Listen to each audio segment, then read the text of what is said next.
And I'm so small. And he's small. I just wiggle in there.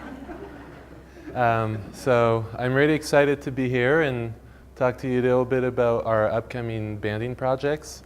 And this picture was taken the very first day Kate and I, a couple weeks ago, put our entire equipment on the table. And after 9 months of permitting process, it finally was happening. And so anyways, so this year we're going to focus hopefully on 4 species. The first one, the Northern Pygmy-Owl. Second one, the long-eared owl. It will be our second season. And then we are putting in for 2 more proposals, one for the Lewis's woodpeckers, and hopefully later this fall for northern saw-whet owls. And so I'm going to focus my talk today on the long-eared owl and the pygmy-owl, first talking about the pygmy-owl, because our proposals were accepted at the federal and state level. So once again, the pygmy-owl has been approved. We're interested in their home range and dispersal. The long-eared owl, this will be our second season in a partnership with Hawkwatch International.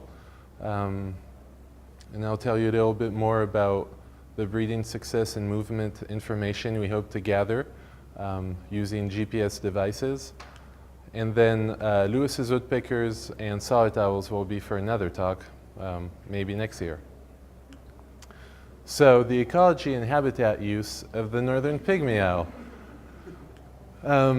Why do we care? There's huge gaps in the data. Even though this is one of the most common species in North America, it hasn't really been studied. The taxonomy is still unresolved, and there are many points in the natural life history, the timing of breeding, dispersal and migration of adults, natal dispersal, so the young dispersing from the nest. Very little is known on that in home range and cover types, how they use the habitat. There's just not that much out there. So why study the northern pygmy-owl? So as I just mentioned, there's a lack of information. The Birds of North America account online, you can go check the website on just basically a summary of all the research out there. Hasn't been updated since, I think, 2000. There are a few studies out there that have been looking at dispersal and some on breeding success, but they deal with small sample sizes. And it's also an easy bird to detect. I've had a little bit of trouble in the last couple of weeks detecting it. But we're hoping it's because this year we had a huge snowpack and maybe they're just later in their breeding season.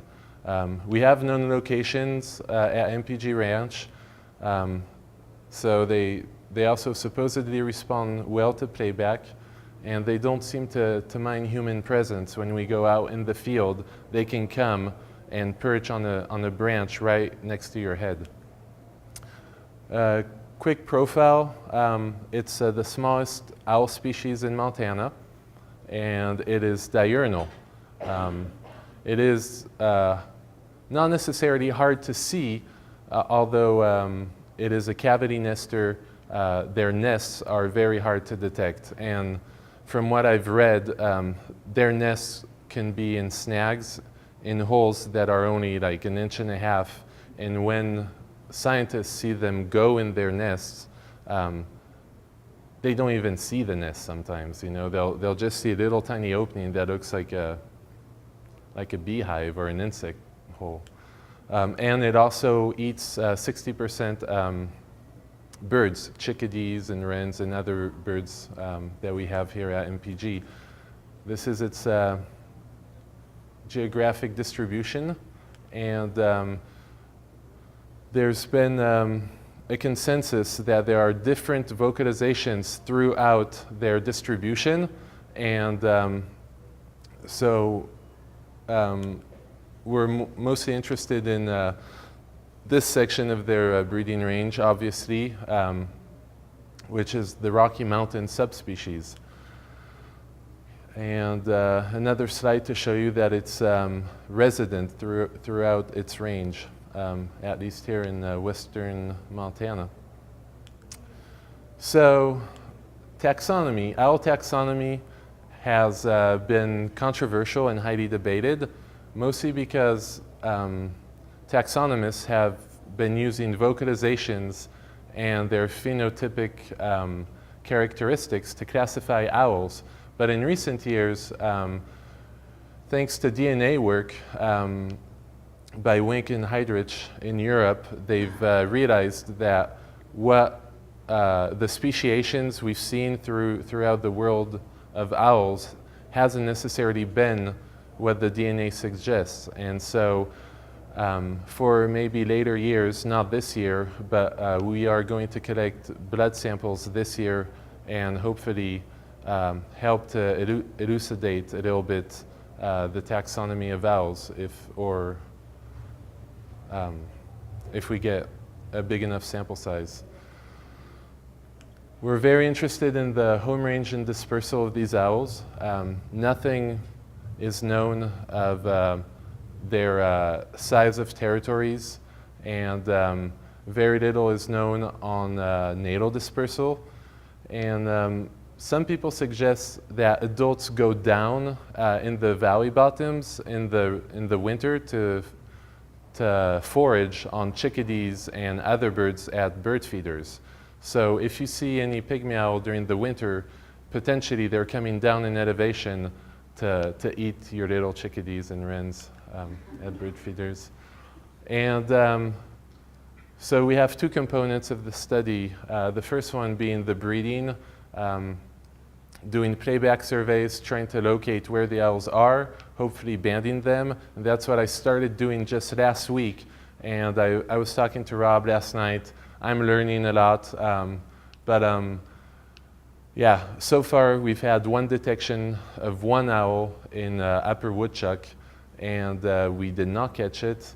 But we're hopeful, and we have VHF transmitters, and hopefully this will help us, A, find their nests, and also B, understand where they roost and how they move along the landscape. And then we have dispersal and migration component to the study. During the non-breeding part of the season, we're hoping that the radio telemetry efforts are going to help understand where the young go. Do they stay on MPG Ranch? Do they stay in the Bitterroot, or do they go elsewhere? And monitor also the non-breeding adults. Aging, there are some cool ways with UV light to age saw-whet owls, and a lot of work has been done in Pennsylvania with the white saw, where basically, I'm going to forget the term of it, but older feathers do not reflect, and newer feathers reflect the UV light. So in case B, this is regular light. It's hard to see the molt, and under the UV light, you can actually see that the outer primaries have been have grown, have recently been molted, and that's the second year. And in case C, this is an after second year. Once again, in the normal light, it's really hard to see where the molt limits are, but under the UV light, you can see that, yeah, there's some outer primaries that were molted, just like in B, but also there's starting to be some inner primaries and outer secondaries molted. So that's something that hasn't been done with pygmy owls, and not many people really know how to age pygmy owls. Actually, nobody has really looked at it. And then life history strategies, we're hoping, more on the long-term data set. If we are successful at catching these birds and we get a big enough sample size, we will see band recaptures, and we will get a sense for the causes of mortality. And after all, breeding success is very important for conservation issues, and we hope by getting all this information that we'll know a little more about their breeding success. And we get to use new technologies, peeper cameras. We're hoping to use a thermal imagery device, and obviously field observations will help us do that. For management solutions, MPG is a great place here because there's different projects. There's a rivershed riparian habitat restoration projects. Joshua mentioned that they girdled Douglas fir, mistletoe, and we're just curious. Owls like to be concealed during the day. Do they make use of these mistletoe clumps? And hopefully vegetation data, maybe finding where they nest, which cavities they use, will help us understand more how they use snags. Do the restoration projects on MPG Ranch actually help pygmy owls? And then where do they roost? We really don't know. And so these are all the known locations of pygmy owls on the ranch for the last 3 years. They go along the shrubby draws. There's quite a bit in the boondocks and a lot in the northern floodplains. So a couple weeks ago, we started with Kate building BC traps, getting all the banding equipment together on day 1, and going through things just as, what should I buy to do these surveys? Should I go for yak tracks? Should I go for microspikes?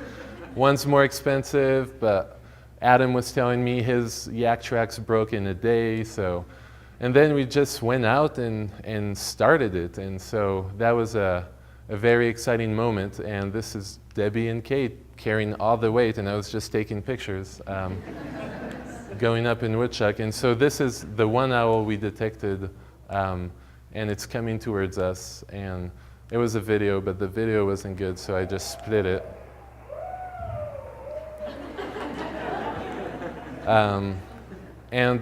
I also started just in the last few days doing audio surveys, and I haven't heard anything. I heard one in the floodplains, but it was across the river.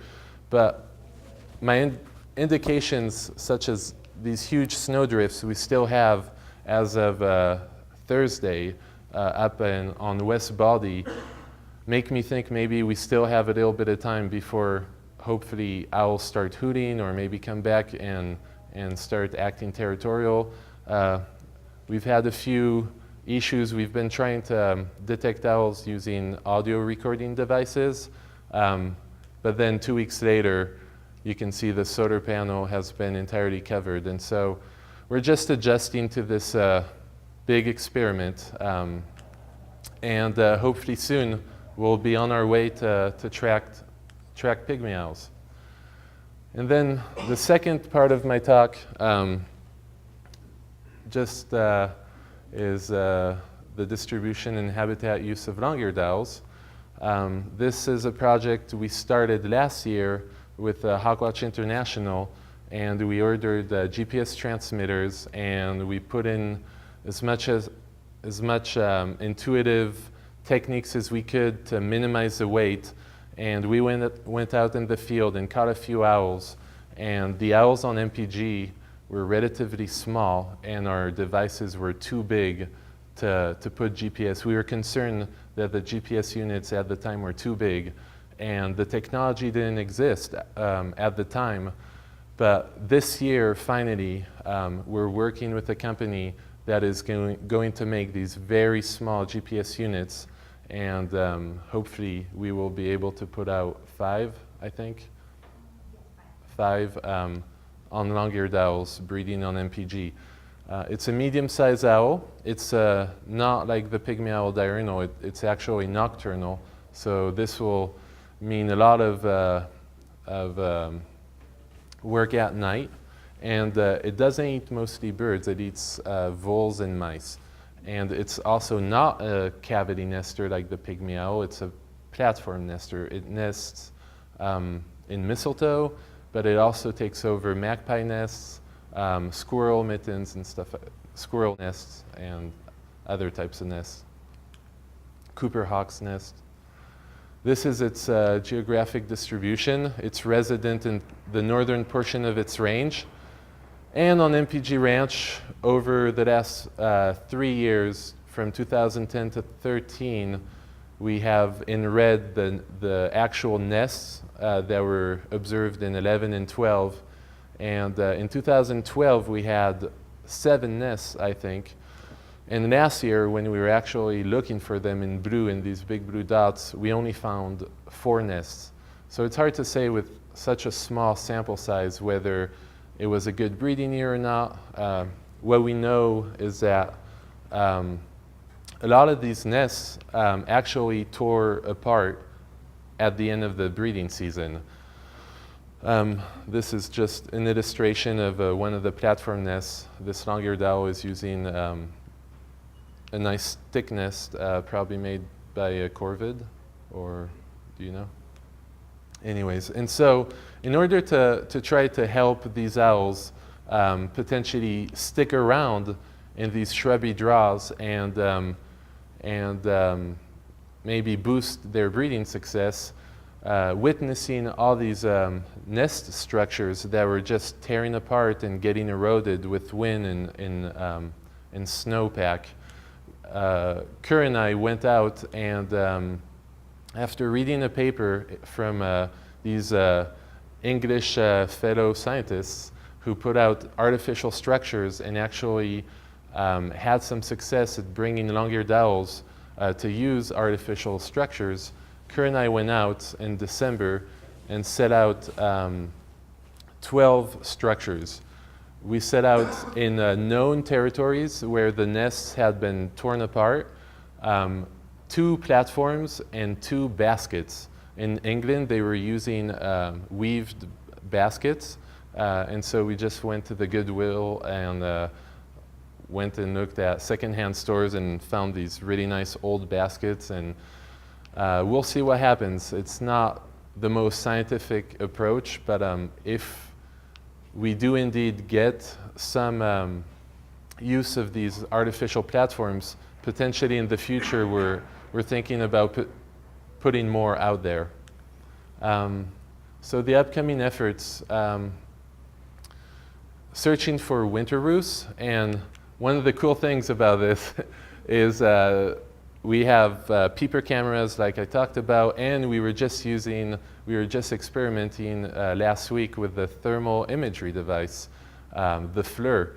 And 2, we call them the Raptor Boys, 2 volunteers wanted to participate in the study.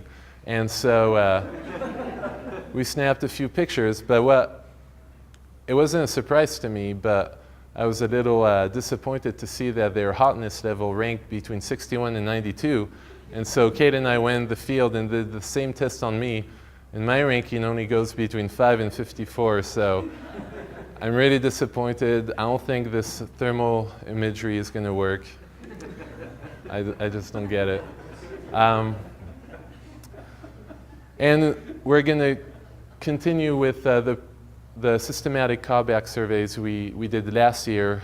We had great success, mostly during dawn and dusk, because sometimes long-eared owls will not vocalize, but they will come and fly over your head. And if it's pitch dark, you won't see them. But they are interested, they're intrigued, and they will come towards you. And so hopefully this year I'm going to continue. This is Debbie, who helped me quite a bit last year, going out and just walking alongside the top of the ridges and doing playback surveys and seeing if we can detect more owls and potentially new territories. And we'll probably see a lot of mountain lion tracks again and hear really obscure noises that might be mountain lions, but if we have the thermal imagery, maybe we will see that it's a mountain lion. I don't know. And we're going to perform nest searches. Sean Hawks from Hawkwatch International came for a couple weeks last year, and we were able to find during that time period 2 new nests of long-eared owls in the boondocks and upper Baldy Draw, north of Baldy. And so it's a little confusing, but these are all the detections of the long-eared owls, and here are the new nests we had. So we're starting to fill in the gaps for MPG. And yeah, we haven't started this project yet this year, so I'm really excited about this. And also, hopefully, we will document what type of nest structures they're using. Are they using mistletoes? Should we keep mistletoes to mitigate the use of the habitat by long-eared owls, or should we take them down? And then we will monitor the nests to learn more about their life history strategies. And the most exciting of it is we will deploy, hopefully, 5 satellite transmitters. And they basically look like this, but they're tiny. And they have a little antenna. And we've worked, or I should say we've asked a lot of questions regarding these backpacks, and we're glad to have Rob and his crew on MPG because they have a lot of experience mounting backpacks on raptors, and they have invented this really cool breakaway system. We're not sure if we'll be able to duplicate a breakaway system. They have these amazing harnesses that we will try to replicate and see if it's successful. I didn't know it did that. But anyways, I didn't credit any of the pictures, but Kerr, Kate, and Debbie helped me put all these slides together with all their pictures, and they've been welcoming me as best as anybody could. So thank you very much. Thanks to the bird crew, to Raptor View, and to all you guys. So thanks.